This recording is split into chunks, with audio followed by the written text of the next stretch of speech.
जब हम बारिश के मौसम में खेती करते हैं टमाटर की, तो आप कहेंगे जहाँ पर ह्यूमिडिटी नमी की मात्रा जब ज़्यादा होती है तापमान में, और तापमान भी 30 से 35 डिग्री सेल्सियस के आसपास होता है, तो इसमें कुछ जो हमारे सफ़ेद मक्खी होती है इसका बढ़वार ज़्यादा हो जाती है। और सफ़ेद मक्खी की वजह से आप देखेंगे कि हमारी फसल में कुछ बीमारियां फैलती हैं। उनको वायरस की बीमारियां कहते हैं, विषाणु रोग फैलता है, ये एक वाहक का काम करती है।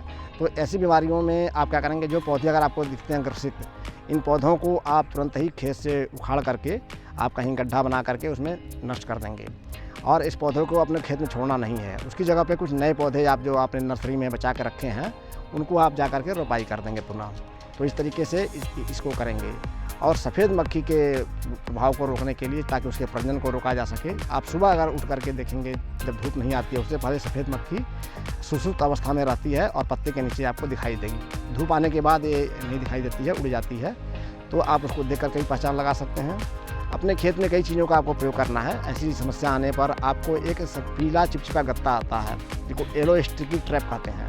इस तरह के गत्ते को आप खेत में लगा सकते हैं। करीब 15 से 20 गत्ते आप 1 हेक्टेयर में, या 10 गत्ते आप करीब लगा सकते हैं प्रति एकड़ ज़मीन के हिसाब से, अगर टमाटर लगा रखी है। नहीं तो आप खुद भी प्लास्टिक की कोई पॉलीथीन शीट बना सकते हैं, उसके ऊपर पीले रंग की होनी चाहिए शीट, उस पर ग्रीस लगा करके भी खेत में लगा सकते हैं। उस पर भी कीड़े चिपक जाते हैं, सफ़ेद मक्खियाँ चिपक जाती हैं। नहीं तो कुछ किसान भाई क्या होता है कि जो टीन का डब्बा होता है उस पर पीला पेंट कर देते हैं, उसके ऊपर भी ग्रीस लगा करके जगह जगह अपने खेत में टांग देते हैं, तो उससे भी कीड़े चिपक जाते हैं। एक बार जब कीड़े पूरे भर जाएँ तो उसको फिर से साफ़ करके फिर से दोबारा से पेंट उस पर लगा करके और फिर से उस पर ग्रीस इत्यादि लगा दें, इससे फिर चिपकना शुरू हो जाएंगे। इन समस्याओं के लिए इन चीज़ों का भी प्रयोग करना है, जिसको येलो स्टिकी ट्रैप हमने बताया है। तो सफ़ेद मक्खी के लिए और भी उपाय करते हैं हम किसान भाइयों को, कि जैसे खेत के चारों ओर ज्वार, बाजरा, मक्का अगर आपने करीब 1-1.5 महीने पहले अपने मेड़ों पे लगा रखी है, तो उससे भी बाहर से कीट है आपके खेत में नहीं आ पाता है। इससे आपको प्रभाव से वंचित हो जाता है और आपको फसल बच जाती है। तो इन बातों का भी आपको ध्यान रखना है। उसके अलावा अगर आवश्यकता पड़ती है तो आपको दवाओं का भी इस्तेमाल करना पड़ेगा।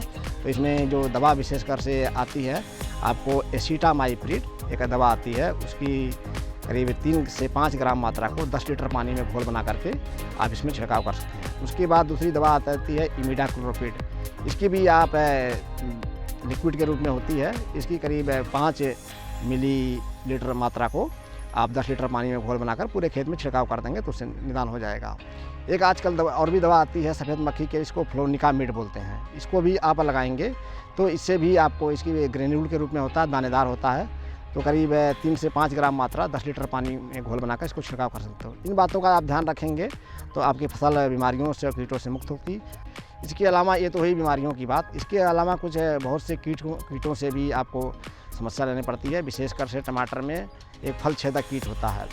फल छेदक कीट जो होता है हमारे टमाटर की फसल को बहुत नुकसान पहुंचाता है, और जो आपके फल में छेद हो जाता है और आप जब तोड़ते हैं उसके बाद उसमें कीड़ा दिखता है, और वो सारे फल जो आपके होते हैं वो बाज़ार में विक्रय के योग्य नहीं रह जाते हैं। तो किसानों को कभी कभी बहुत नुकसान हो जाता है। इन बातों को ध्यान रखने के लिए आपको शुरुआत से ध्यान रखना है। आपकी फसल में क्या करना है कि जब फूल आने लगे उसी समय से कीड़े आकर्षित हो जाते हैं आपकी फसल की तरफ। पीले रंग का फूल आता है तो उसको देख करके, तो आपको जब फसल आपकी फूल की अवस्था में आए तो उस समय आपको अपने खेत में एक फेरोमोन ट्रैप होता है। एक होता है टमाटर के लिए, अगर चाहते हैं तो टमाटर की फसल के लिए एक फेरोमोन ट्रैप आता है, इसको हेलिको लेयर बोलते हैं। तो हेलिको लेयर को आप अपने खेत में 20 से 25 ट्रैप जो होता है अपने खेत में लगा देंगे। तो उसमें क्या होती है, एक दवा होती है, उसके अंदर एक पॉलीथीन जैसे लटका हुआ होता है, उसके अंदर कीट आकर्षित होकर के, विशेषकर से नर कीट जो होता है उसमें आकर्षित होकर के उसमें अंदर जाता है और उसमें दवा की वजह से उसमें गिर जाता है और उसमें मर जाता है, फिर बाहर नहीं आ पाता है। इससे उसका प्रजनन रुक जाता है, मादा से उसका संपर्क कम हो जाता है, नर कीड़ों की संख्या कम हो जाती है, तो प्रजनन रुक जाएगा तो आपके फसल को नुकसान नहीं होगा। और इसके अलावा जैसे आपने जो लगा रखा है अपने टमाटर की फसल, उसके बीच में आप देखते हैं कि 10-15 लाइनों के बाद में नालियाँ आप बनाते हैं या मेड़ बनाते हैं, पट्टा बनाते हैं। तो उन पट्टों के दोनों तरफ अगर आप 1 से 1.5 महीने पहले गेंदा का फूल लगा देंगे तो गेंदे का फूल जब टमाटर का फूल आए उससे पहले उसमें फूल आ जाना चाहिए। तो उसमें क्या होता है कि उसके पीले रंग को भी देख करके बहुत से जो एक कीट है आपका फल छेदक, इसके जो तितली होती है उस घर जाती है, उधर ही अंडे देती है उसी फूलों पे, और आप दवा का इस्तेमाल उन्हीं गेंदे के फूलों पे करेंगे तो आपकी मुख्य जो फसल जो आपकी टमाटर है उसको बच जाती है। इसको ट्रैप क्रॉप बोलते हैं। तो इस सिस्टम को भी आप अपने खेत में अपनाएंगे और फेरोमोन ट्रैप को आप लगाएंगे।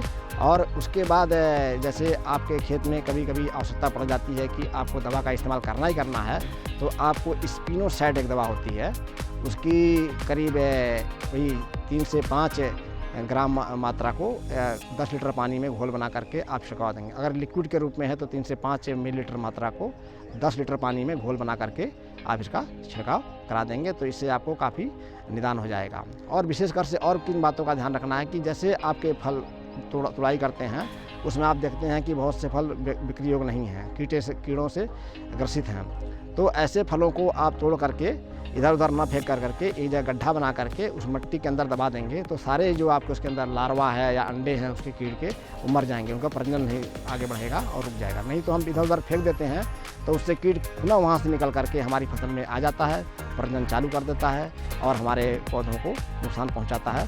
तो इन बातों का आप ध्यान रखेंगे तो आपको काफ़ी फ़ायदा हो जाएगा और आपको नुकसान से बच जाएंगे और गुणवत्तायुक्त फल, सारे फल आपके जो हैं मार्केट में बेचने योग्य प्राप्त होंगे। इस तरीके से गर्मी के मौसम में जब बहुत ज़्यादा गर्मी पड़ जाती है तो कभी कभी आप एक माइट्स आता है जो पत्तियों के नीचे जाला बना देता है और आप देखेंगे पत्तियों का रस चूस लेता है। छोटे छोटे लाल रंग के बहुत टाइनी माइट्स होते हैं और आपको पत्तियों का रंग चूस करके पत्तियाँ हल्के रंग की दिखने लगती हैं और सूखने लगती हैं बाद में बहुत ज़्यादा।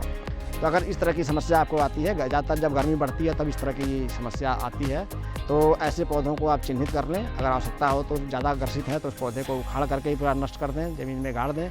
और अगर कम मात्रा में है तो आप दवाओं का इस्तेमाल कर सकते हैं। तो इसमें आपको स्पाइरोमेसिफेन एक दवा होती है, उसकी करीब 3 से 5 मिलीलीटर मात्रा को 10 लीटर पानी में घोल बना करके आप छिड़काव कर दीजिए। तो इससे क्या हो जाएगा कि आपकी फसल में माइट्स का प्रभाव कम हो जाएगा, नष्ट कर देगा।